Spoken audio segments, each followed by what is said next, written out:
Oh, hello there, and thank you for joining me today. I'm Mike Matthews. This is Muscle for Life, and this episode is a new installment in my Says You series where I ask people primarily on Instagram, but sometimes this is via email, to share something they disagree with me on, and then I pick ones that are particularly interesting or that I haven't already beaten to death, and I address them here on the podcast. And so today's challenge comes from, I do not have a note, but I do believe it came from somebody who follows me on Instagram at Muscle for Life Fitness, if you want to come follow me.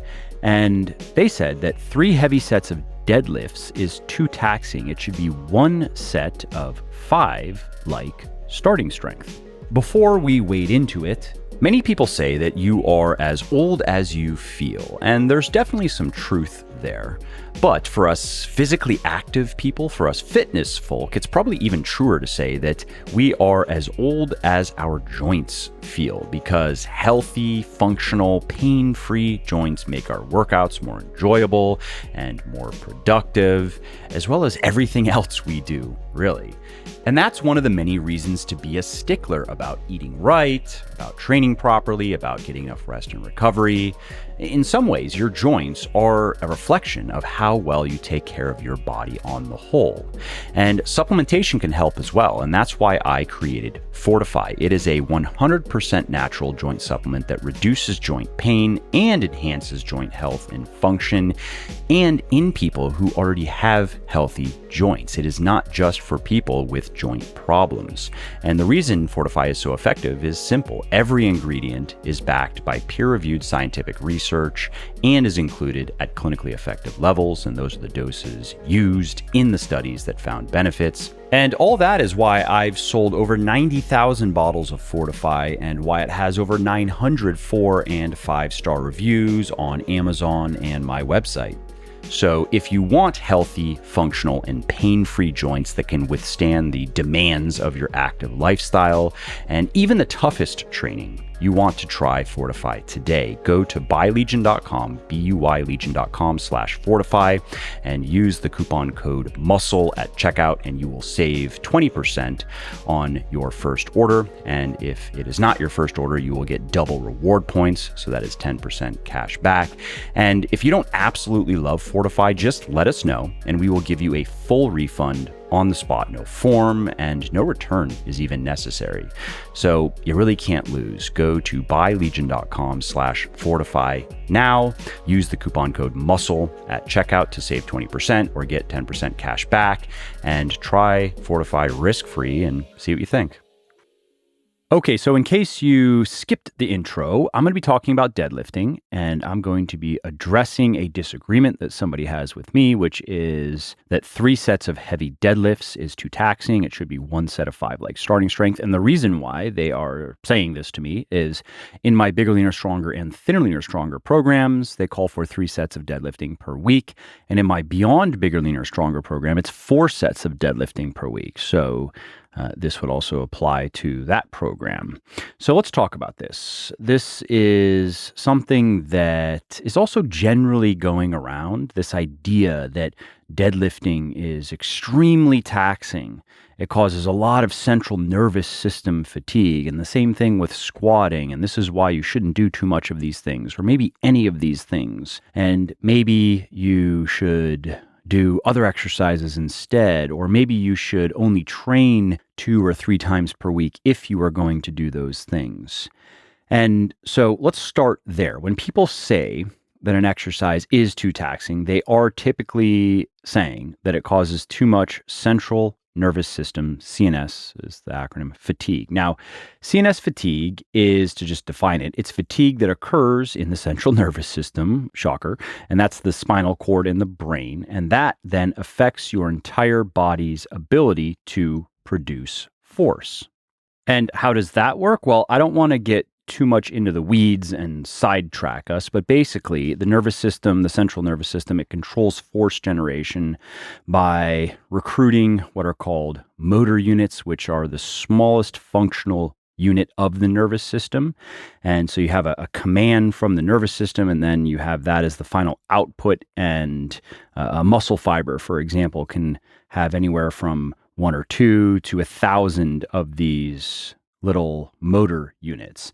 And so the central nervous system is sending the command to contract a muscle, and it is going via this motor unit that is in the muscle fiber, and then muscle contraction can occur. And so then, if the central nervous system is fatigued, if it is not operating at 100% efficiency, for example, you can understand why that would reduce your performance.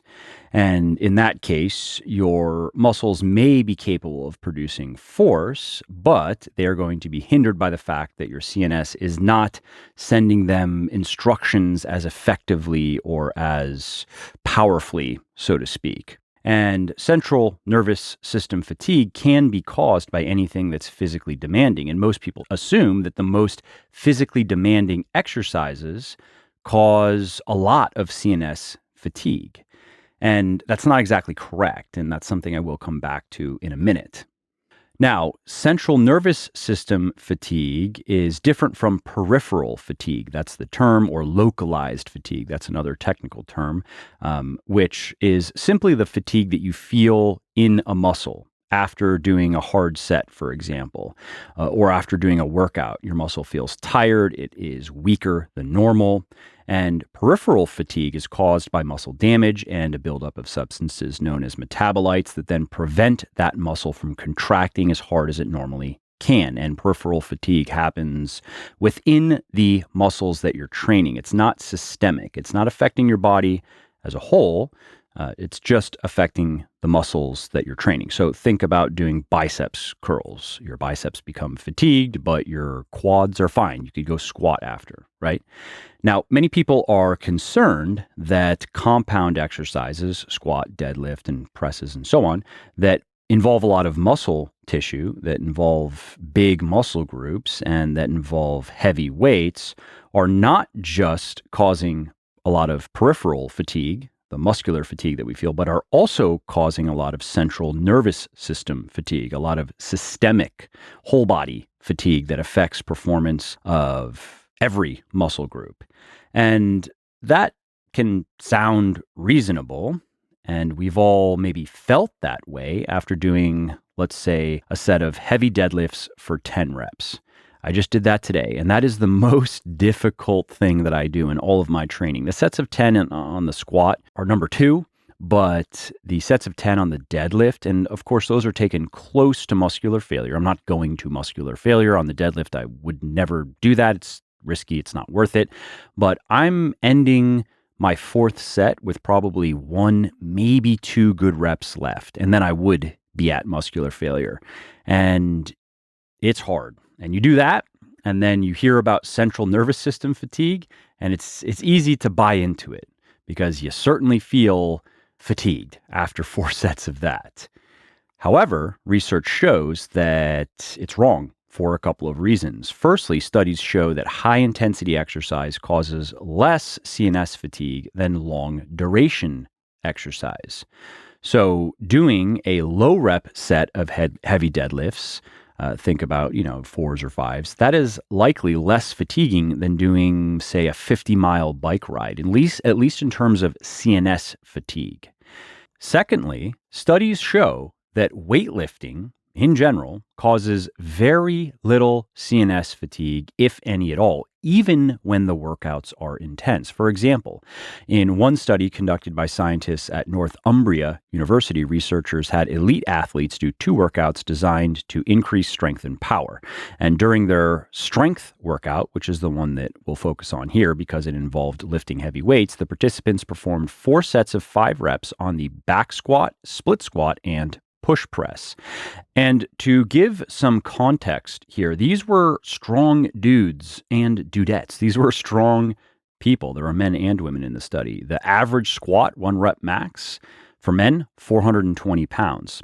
Strong. The average 1 rep max on the squat for the women, 240 pounds. strong. So these workouts involved lifting heavy weights. And what the results showed is that the central nervous system activation didn't decrease from pre to post workout and was stable 24 hours after they trained. In other words, these people experienced no CNS fatigue whatsoever. The fatigue they did experience was peripheral fatigue.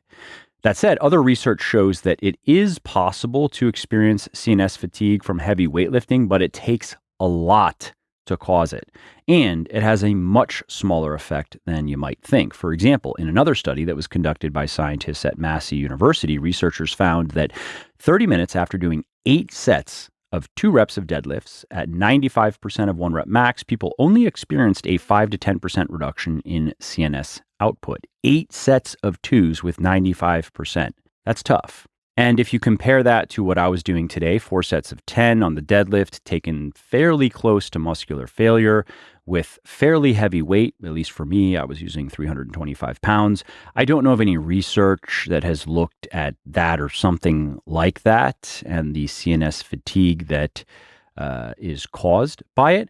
But I would not be surprised to see similar results, a small reduction in CNS output, a small temporary reduction that reverses in 24 to 48 hours.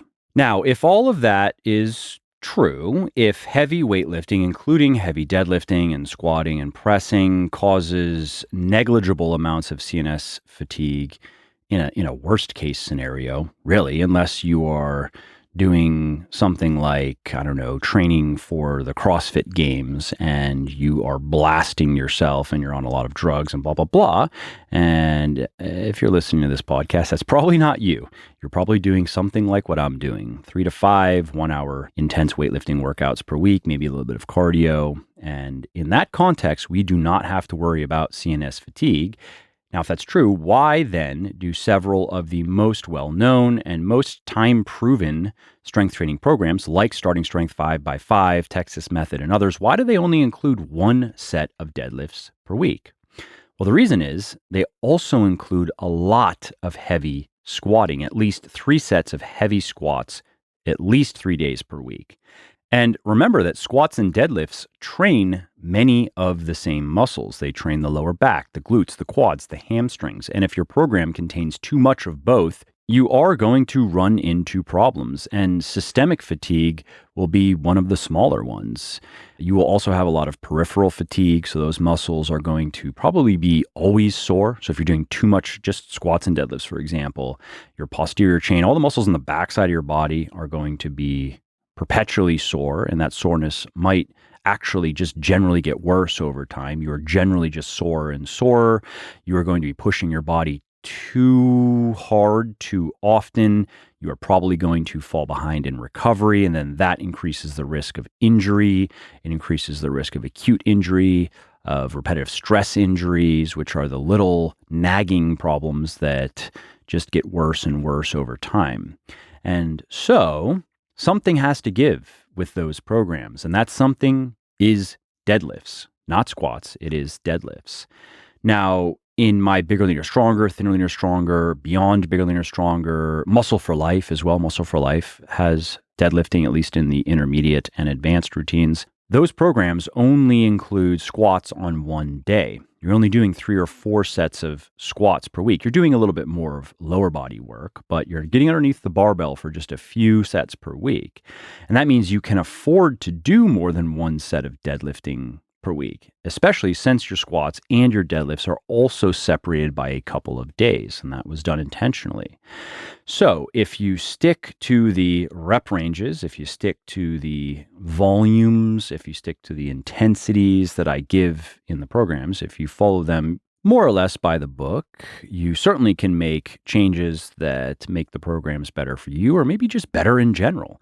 I am doing my best, but there are a lot of other people out there who know a lot about this stuff too. And those programs have evolved over the last, Bigger, Leaner, Stronger, the first edition I published 10 years ago, actually now. So that program has evolved. The fundamental principles haven't changed that much, but the execution has changed quite a bit as I've continued to learn. And I would expect that to be the case 10 years from now. I'd expect to look at my programming today, and maybe I won't hate it, but I would expect it to be better 10 years from now. And so my point is, if you follow the programs as I've laid them out, or if you follow some version of them that's better than I've laid them out, or maybe better for you than I've laid them out, but is a productive variation, a positive variation of them, you are not going to run into issues with CNS fatigue, period. You will not.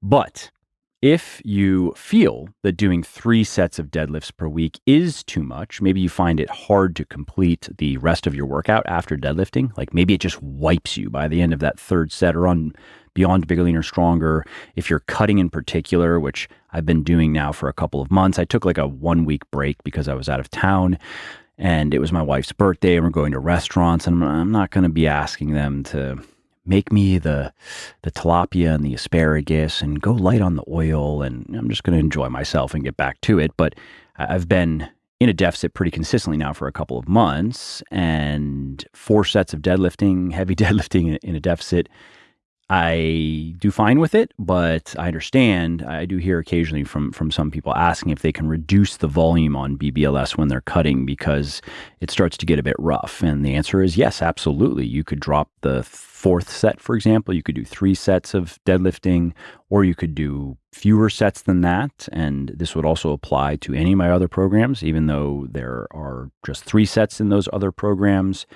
If doing those 3 sets kind of wipes you and then you just drag yourself through the rest of the workout, or if you feel particularly run down the day after, you can adjust that. One adjustment you can make is taking your first set close to muscular failure, not pushing to muscular failure, not on a deadlift. I wouldn't recommend doing that on a squat either. Save that for the accessory exercises and don't do it all the time. But let's say that first set is with 2 good reps left, 2 good reps left in the tank. That's what I like to see in my first set. I find that if I have 2, maybe 3 good reps left in set 1, I will have probably 1 good rep left in set 4. And so you could do that in your first set. And then what you could do is you could make your, let's say you're doing like Bigger, Leaner, Stronger, or Thinner, Leaner, Stronger, or Muscle for Life, or some other program that calls for, let's say, 3 sets of deadlifting. That first set is your intense set. And then the next 2 sets, you could make them less intense. You could end those sets with 3 or 4 good reps still left in the tank. And you could do that with the same weight, or you could reduce the weight. So what I would do personally is if my first set was with, let's say, about 85% of 1 rep max, and that would get me around 4, 5, maybe 6 reps with, let's say, 2 good reps left. And I would then reduce the weight, and I would also do 4 to 6, but maybe that would be with 75% of my 1 rep max, or maybe 80, depending on how I was feeling. Again, I would be going for those reps in reserve targets that I gave. I would want the weight to allow me to do no more than 6 reps. So I'm still working in the same rep range, but those next 2 sets are a bit easier. Instead of having just 1, maybe 2 good reps left, I would want to feel like I could have done 3 or maybe 4 more. So that's one way to make the deadlifting less taxing. Another way would be simply reducing the volume. So do 2 intense sets. So 2 sets where you have maybe 1 or 2 good reps left, and then skip the 3rd. Or if you are doing my Beyond Bigger, Leaner, Stronger program, do 3 sets and skip the 4th and see how you feel. And if that doesn't do it for you, then maybe go down to just 1 set in the case of a 3-set program, or go down to 2 sets in the case of a 4-set program. And another way that some people like to go about this is they use reverse pyramid training, where you do your heaviest sets first and then you work into lighter sets, because generally speaking, lighter sets are less fatiguing. That said, my personal experience is, yes, if you're doing dumbbell side raises, or if you're doing anything for a smaller muscle group, that tends to be true. The harder sets are the ones that involve lifting heavier weights. But coming back to what I was doing today, sets of 10 taken fairly close to muscular failure on the deadlift, on the squat, even on the bench press and on the overhead press, those feel a lot harder to me than the sets of 4 or 5 with a lot more weight. And again, I don't have any research, at least I haven't been able to find any research to lend some insight there. But if I'm going by how I feel, the reverse pyramid approach would not work well for me, because the sets of 4 on the deadlift, even with the heavier weights, feel a lot less fatiguing than the sets of 10. But I do know that some people do like to use reverse pyramid training for this specifically. They find that doing 3 or 4 sets of 4 reps of deadlifting with 85% of 1 rep max is a lot more fatiguing than doing, say, 1 set of 4 to 6 with 85, and then doing a set of maybe 6 to 8 with 10%, so with about 75% of 1 rep max, and then reducing that weight by another 10%, so going down to 65, maybe 70% of 1RM, and doing a final set of 8 to 10 reps. And one final note on reducing the volume, the number of hard sets of deadlifting you are doing per week. If you are following one of my programs, again, you can do that, but I would recommend increasing the number of sets that you do for other pulling exercises that train similar muscles. So if it were me and I were going to be doing fewer sets of conventional or trap bar, I don't sumo deadlift, it would be a conventional or a trap bar deadlift. If I were going to drop those sets from 4 to 2, I would probably replace those with a Romanian deadlift, which is not nearly as difficult. It is not as taxing as a conventional or a trap bar deadlift, or maybe something like a barbell row could make sense if I want to give my lower back a break, or if I don't want to do RDLs for some other reason. Well, I hope you liked this episode. I hope you found it helpful. And if you did, subscribe to the show, because it makes sure that you don't miss new episodes. And it also helps me because it increases the rankings of the show a little bit, which of course then makes it a little bit more easily found by other people who may like it just as much as you. And if you didn't like something about this episode or about the show in general, or if you have ideas or suggestions or just feedback to share, shoot me an email, mike@muscleforlife.com, muscleforlife.com, and let me know what I could do better, or just what your thoughts are about maybe what you'd like to see me do in the future. I read everything myself. I'm always looking for new ideas and constructive feedback. So thanks again for listening to this episode, and I hope to hear from you soon.